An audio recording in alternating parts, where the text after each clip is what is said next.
Hi and welcome to the Saints Lounge for another episode. I'm Saz Medcraft. I'm Emily Campbell. Now, we are halfway through the AFL Premiership season and it is almost time to be talking about the Premiership Cup. St Kilda are sitting in 8th spot and they've got the week off this week. And being in the 8th spot, it puts us in great stead for a finals assault this year. Absolutely. We have a very good chance of making the finals, and I believe we can go all the way if we play our Saints footy. We've just heard tonight fantastic news that Brendan Goddard's not going anywhere and he's going to be a Saint.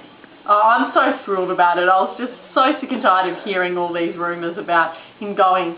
And I know that Brendan Goddard is just so passionate about the Saints, and he loves Scott Waters, he loves his teammates, and he just couldn't even think of going.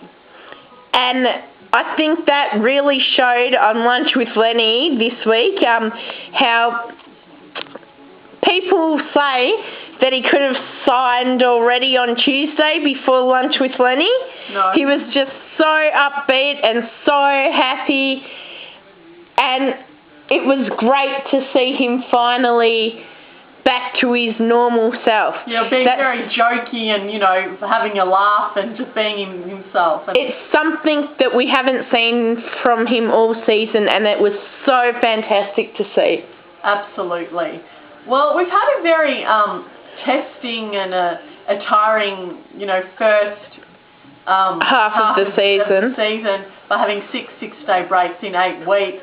Plus, there was that includes 3 interstate trips, and the hardest one was going to Perth. I mean, that was exhausting. I mean, you really don't know how much the travelling takes out of you. And one thing I'd like to say is, unlike teams like Carlton, who sucked about having 6-day breaks and all this, St Kilda just knuckled down, worked hard, and said nothing about it. Absolutely. No, I agree with you. And look, I think this is the perfect time of the year to have a break and just to relax and take it easy and then get straight into the, serious, end of the season, as they say. End of the season as well, exactly, and preparing for the finals because, finals is so different from the season.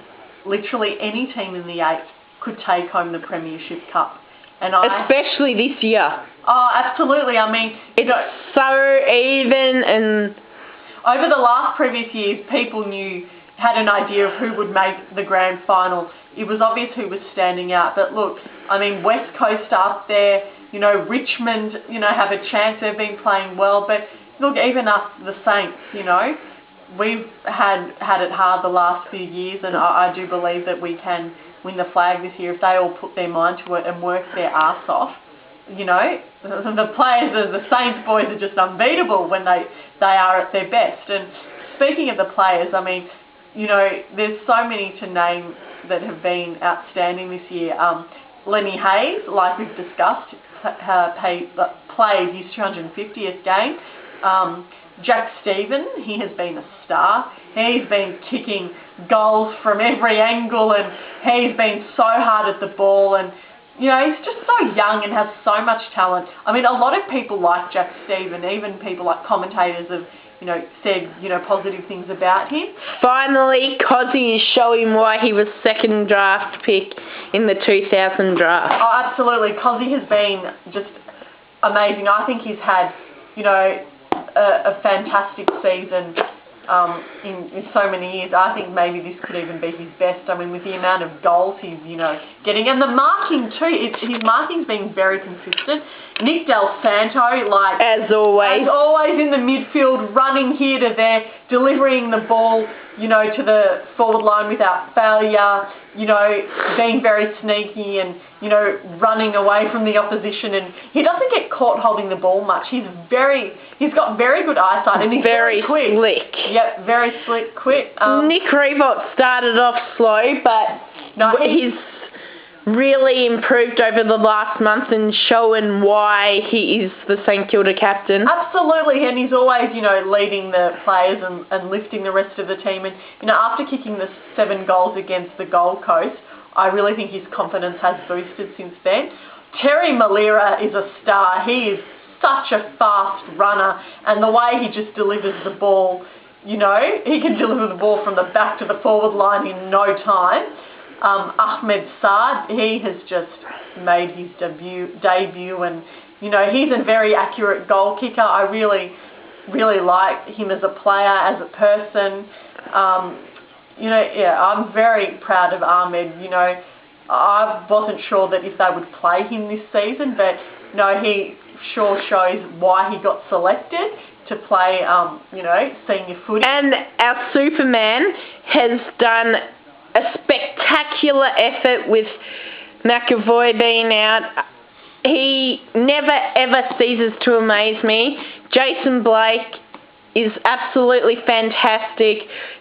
Saints fans love him. Finally, opposition players and supporters and coaches are taking notice of how good he is and how much he means to the St Kilda Football Club. Because he's been at the club for many years, since I was in my early teens, and I'm 24 going on 25. He's been there probably, you know, at least 8, 9 years, maybe even 10 years. He's been there for a very long time, and I always knew that Jason Blake would be a star. Ever since the moment I actually met him personally, I could tell that, you know, there was something about him. He had talent, and I had seen him play, you know, at training and everything, and, you know, he's a star. And I think he's also another player that is underrated. If you're on Facebook, there's actually a group, Get Jason Blake a Brownlow vote. Click like and you'll help him on his way to get a Brownlow vote. Hopefully this year he'll finally get his first ever Brownlow vote. He thoroughly deserves it. Yeah, Jason Graham, we missed him the first couple of rounds, but as soon as he returned, he was a star.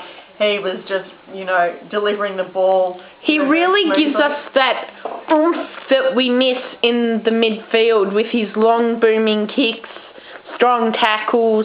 I love the way he kicks. He's very accurate and very strong. And no, Jason Graham, again, he's doing very well. David Armitage, now boy has he come a long way. He has improved a hell of a lot. He's, again, one of the young boys, and he's done brilliantly. And yeah, I think that. And along with David Armitage, Jaron Geary, he has had a sensational season today. He's improved a lot in the back. I remember there were times where he wasn't so good at marking, but his marking is far more consistent than it ever was. I'm really pleased with Geary. Tommy Simkin, again, in the back line, he's doing fantastic. At such a young age, he's just so good and so talented, and he will be one of our best players, our best backman in the next couple of years. Clint Jones is dynamite. When he gets that ball, he just runs. He's so fast. He's unbelievable. The best tagger in the league by far. Oh, I totally agree with you. And I think the best and fairest I'd like to discuss, I think, you know, if it was given now. Well, Lenny Hayes, Nick Del Sano, or even David Armitage, you know, he's had a great year. And, you know, it could be any three. It could be any other player. It's just hard to pick. But I think I think those three are the ones that they've really stood up this year. They've stood out, and I think they would definitely get in the top three at the best and fairest. Speaking about, you know, the finals around the corner, for us to get into the grand final, to win the premiership, everything has to be there. I'm talking teamwork, communication, intensity, manning up, getting in front of your players. I cannot stress to you enough how important it is to get in front of your player. Do not let the opposition, you know, get a goal. Tackle them when they've got the ball. And also goal kicking. I cannot stress to you enough how important it is to practice your goal kicking. Under pressure, we cannot afford to be missing easy shots at goal, especially directly in front. We cannot be missing those goals. And I think over the last 2 years, unfortunately in the finals, the accuracy of goal kicking has let us down. And I think that if our goal kicking's accurate, you know, the tackling's there, the pressure, the manning up, the passion, the confidence. Belief is Belief. It has a lot to do with and it. no fear of losing. They're too used to losing, and they've just got to think We can do winning this. and losing, being second is not an option, and we can do it. And with that attitude, with everything that I've said, we can be the premiers of 2012. And Brendan Goddard had a very good message at one of the Best and Fairest. It was in 2010, and he said, "Stick by us. It's not over. We will get there." And I believe him. I believe him, and all the other Saints supporters, I encourage you to believe what he says and just keep believing in the boys. Keep cheering week after week. We will get there, or we'll bloody die trying. Just on Brendan Goddard, we're so rapt that he's going to stay a Saint. And hopefully now this kickstarts his season and he can be back to his absolute best, because we do know that it put a lot of pressure on him trying to make a decision, and us supporters that knew him never really doubted him, but slowly we started to think maybe... And we were a bit worried because of the money. He was getting offered good money, but deep down in our hearts, you know, Brendan's a Saint for life and he's not going anywhere. This has been the mid-season review. I'm Sez Medcraft. I'm Emily Campbell. And you've been watching the Saints Lounge. Go Saints. We'll see you next week for the North game. Bye.